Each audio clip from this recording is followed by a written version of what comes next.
现在听这个电机的声音，应该是轴承的问题，但是车主说有时候会咯噔咯噔的响。我们检查一下这个电机的护耳。修车宝上观察这个护耳最右边这个指示灯是不能完全熄灭的，这个证明这个护耳也是有问题的。我们现在拆开，给这个电机更换轴承和护耳。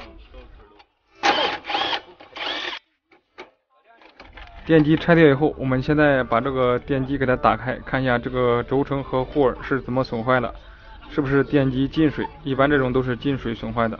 我们现在把这个电机给它拆开。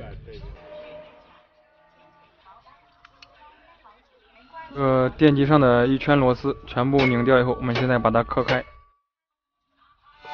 这里一不小心把这个电机的盖子给磕烂掉了，这下要赔这个客户新的电机盖子了。这个电机的盖子确实太薄了，跟2张纸的厚度差不多。这里给车主商量一下，直接给他找一个旧的电机，从这台车上我们拆一个这个旧的电机。这个电机我们拆下来看这个电机能不能用。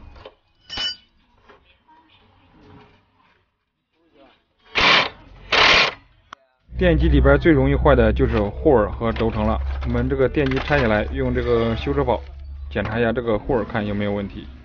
转动一下，3个护耳指示灯都是交替闪烁，护耳是正常的。我们现在给它装回到它这个车上，试一下这个电机，看有没有问题。